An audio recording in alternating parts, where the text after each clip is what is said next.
Good, good morning, friends. Myself Sagar M. Makwana, lecturer in Mechanical Engineering Department, Vallabhudhi Polytechnic, Navsari. In this lecture, we will discuss various accounting terminology.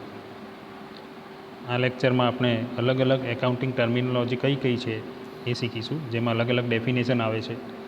તો આપણે શરૂઆત કરીએ first book વેલ્યુથી. Book value શું છે?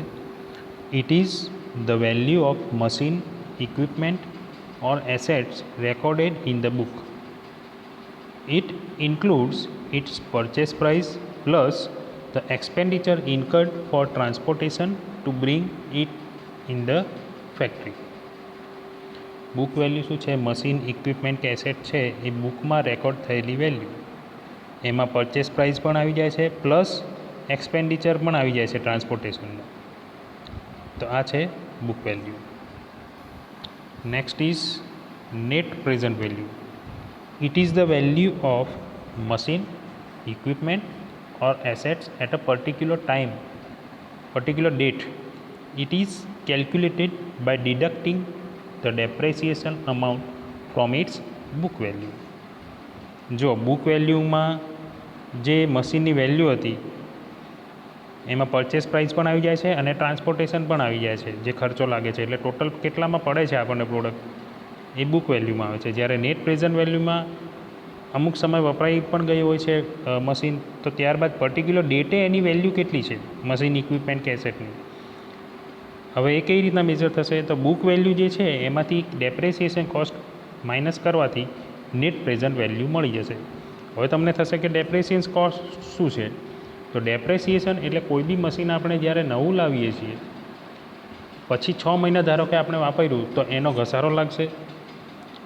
6 મહિના બાદ ધારો કે આપણે 20,000માં કોઈ મશીન લીધું છે, 6 મહિના બાદ એની 20,000માં એ વેચાશે નહીં આપણાથી.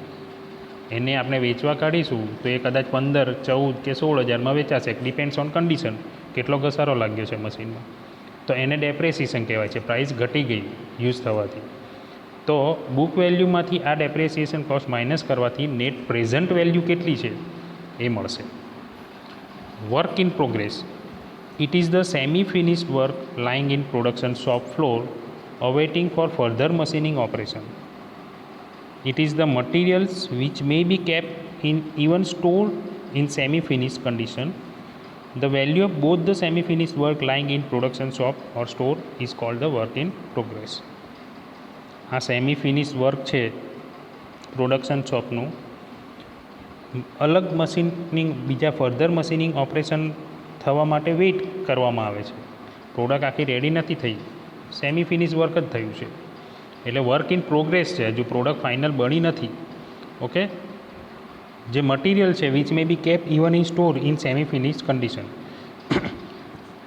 અડધી ફિનિશ કન્ડિશનમાં સ્ટોર પણ રાખવામાં આવે છે material. Okay. The values of both the semi finish work lying in production shop or store is called the work in progress. જે સેમી ફિનિશ વર્ક છે એની વેલ્યુઝ છે પ્રોડક્શન શોપમાં રાખેલી હોય કે સ્ટોરમાં રાખેલી હોય એને વર્ક ઇન પ્રોગ્રેસ કહેવાશે. Next is gross domestic product, GDP. It is the value of goods and services produce by any nation. It reveals the economical stability of the nation. GDP છે એ ગુડ્સ અને services produce કરે છે nation, એની value એટલે GDP, gross domestic product, જે કન્ટ્રીમાં બનતી હોય છે. ધારો કે ભારતમાં બનતું હોય છે ગુડ્સ ને સર્વિસીસ, એની વેલ્યુ કેટલી છે? That is GDP. આપણે ન્યૂઝમાં પણ ઘણીવાર જોઈએ છે કે જીડીપીમાં ઘટાડો થયો, જીડીપીમાં વધારો થયો. Okay, that is gross domestic product. A economical stability બતાવે છે નેશનની. Then balance sheet terminology. The balance sheet of a business shows the assets and liabilities which are belonging to others. A business takes cash from proprietors which is called capital. Loans are raised for business. Credit purchases are made for business. Business is responsible to pay to them, and therefore the balances at the end of period are called liability and are shown on liability side of the balance sheet.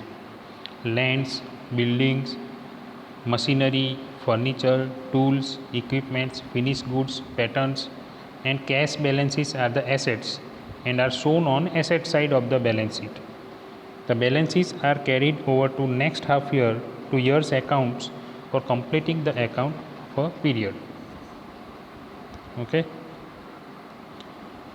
જો business કરવા માટે balance sheet ખાસ જરૂરી છે, કારણ કે balancing sheet શું બતાવે છે આપણને કે કેટલું બેલેન્સ છે આપણું બિઝનેસ ફોર, કે કેટલો ખર્ચો થાય છે, સામે શું છે પ્રોપર્ટીઝ, કઈ પ્રોડક્શન કેટલું છે, સેલિંગ કેટલું છે.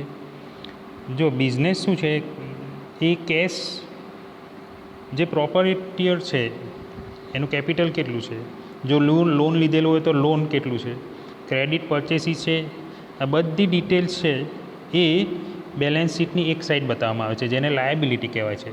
જ્યારે એની સામે જમીન કેટલી છે, બિલ્ડિંગ કેટલું છે, મશીનરી કેટલું છે, ટૂલ્સ ઇક્વિપમેન્ટ કેટલા છે, ફિનિશ ગુડ્સ છે, પેટર્ન્સ છે, કેશ બેલેન્સ કેટલું છે, આ બધું એસેટમાં બતાવવામાં આવશે, જે બેલેન્સ શીટની બીજી સાઈડ હોય છે.